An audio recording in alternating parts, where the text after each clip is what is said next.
Mumbai Indians అసలు ఆ పేరున్న తర్వాత నీ ఫీలింగ్ ఏం చెప్పు? అసలు వైబ్రేషనా, సెలబ్రేషనా, లేకపోతే ఎమోషనా? అన్న ముంబై ఇండియన్స్ చూస్తే ఆ పేరులోనే ఇండియన్స్ అంటే మన ఇండియన్ లైనప్ని పెట్టుకునేసి అదొక మనకి ఎమోషనే ముంబై ఇండియన్స్ అనేది ఫస్ట్ థింగ్. ఇంకోటి ఏంటంటే మనం చూసుకుంటే సీజన్ స్టార్టింగ్లో కూడా జస్ప్రీత్ బుమ్రా లేకపోవడము, మన రోహిత్ శర్మ ఫామ్లో లేకపోవడము కొంతవరకు వాళ్ళకి ఇబ్బందికరంగా మారిపోయింది. అందరూ అనుకున్నారు అరే ముంబై అయిపోయిందిరా ఇంకెళ్ళిపోయిందని. గతంలో చూసుకుంటే కూడా 8కి 8 మ్యాచ్లు ఓడిపోయి మిగతా 7కి 7 మ్యాచ్లు గెలిచి మన ఇండియాలో ఫైనల్ కొట్టిండ్రు. అట్లా ఈసారి కూడా ఖచ్చితంగా ఇప్పుడు 7th ప్లేస్ నుంచి 3rd ప్లేస్కి వచ్చింది. హ్యాకర్ ఎంటర్ ద టేబుల్ అంటారు చూడు, అట్లా ముంబై ఇండియన్స్ అనేది ఒక హ్యాకర్ టీం. అంటే హ్యాకర్ టీం అంటే వేరే రకంగా కాదు, ఆ టీం పర్ఫార్మెన్స్ మొదలు పెడితే మాత్రం మిగతా టీమ్స్ ఇప్పుడు జీటీ కానీ, డీసీ కానీ, ఆర్సీబీ కానీ, పంజాబ్ కానీ, లక్నో కానీ ఈ 4 టీమ్స్ ఫైనల్కి పోయినా ఒకవేళ ముంబై రాకూడదనే కోరుకుంటారు. ఎందుకంటే ముంబై ఒకవేళ ఫైనల్కి ప్లే ఆఫ్స్కి సెలెక్ట్ అయిందంటే వాళ్ళకి తెలుసు గేమ్ ఎట్లా ఆడాలి, అది ఇంత 3 గేమ్స్ ఎట్లా ఆడుకుంటే మనకు కప్ వస్తుందని వాళ్ళకి తెలుసు. ఎందుకంటే వాళ్ళ టీం అంతా అన్ని ఛాంపియన్స్ అదే మన అన్ని ఐపీఎల్ కప్స్ గెలిచింది కాబట్టి వాళ్ళకి తెలుసు గేమ్ ప్లాన్ ఏందనేసి. ఖచ్చితంగా ముంబై ఇండియన్స్ థర్డ్ కాదు ఫైనల్కి వచ్చే అవకాశం అయితే పక్కా ఉందన్న.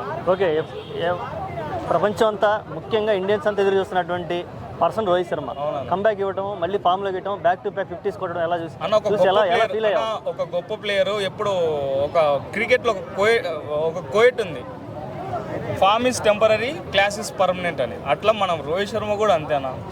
ప్రతి ప్లేయర్కి అంటే అప్పుడు ఫస్ట్లో ఈ సీజన్ ఫస్ట్లో ఒక 2-3 మ్యాచ్లు ఆడకపోతే ట్రోల్ చేసిండ్రు, అరే అయిపోయింది అది ఇది. ఇప్పుడు మాట్లాడతారు ఎవరైనా ముందుకు వచ్చి? ఓ బెస్ట్ నన్ను అడిగితే బెస్ట్ క్రికెటర్ నన్ను అడిగితే ఫియర్లెస్ క్రికెటర్ పవర్ ప్లేలో. ఒకవేళ ఈ సీజన్ లాస్ట్ వరకు ఉంటే నన్ను అడిగితే ఒక 2 సెంచరీలు కూడా చూసే అవకాశాలు ఉన్నాయి. నిన్న సన్ రైజర్స్ వాళ్ళు అంత స్కోర్ కొట్టలేదు కాబట్టి రోహిత్ శర్మ ఆడలేదు. సిఎస్కే మీద కూడా అంత స్కోర్ లేదు కాబట్టి 76, 78 కొట్టింది అంతే. ఒకవేళ స్కోర్ ఉంటే ఖచ్చితంగా సెంచరీ చూసే అవకాశాలు అయితే పక్కా మెరుగ్గా ఉన్నాయి ఈ సీజన్లో. ఓకే, ఒకవైపు రికల్టన్, ఒకవైపు జాక్స్, మరోవైపు మిగిలింది తిలక్ వర్మ. ఈ ముగ్గురు కనుక రైట్ టైంలో మళ్ళీ ఫామ్లోకి వస్తే ఈ ముగ్గురు అసలు ఆ టీంని ఎక్స్పెక్ట్ చేయొచ్చా? ఎలా ఉండొచ్చు? బౌలింగ్ అన్న కట్టుదిట్టంగా ఉందన్న. ఎంతసేపు ఉన్నా సరే వాళ్ళకి 1 డౌన్లో ఎవరు రావాలి అనేసి ఒక ప్రాబ్లం ఉంది.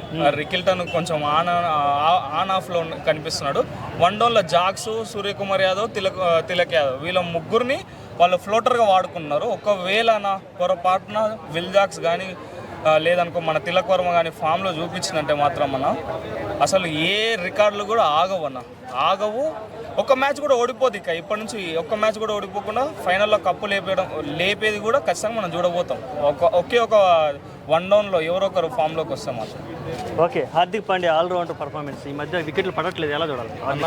ఒక నిజం చెప్తున్నాను, ఒక ట్రూ స్పోర్ట్మెన్షిప్ ఉండే లక్షణాలన్నీ హార్దిక్ పాండ్యాలో ఉన్నాయన్న.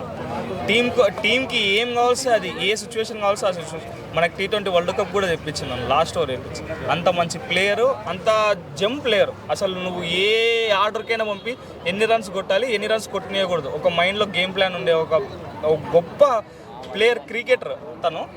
ఒక మంచి జెన్యూన్ ఆల్రౌండర్. ఖచ్చితంగా ఈసారి హార్దిక్ పాండ్యా జీటీకి ఎట్లా గెలిపించిందో ముంబైకి కూడా కప్పు గెలిపిస్తాడు అన్న పక్కా.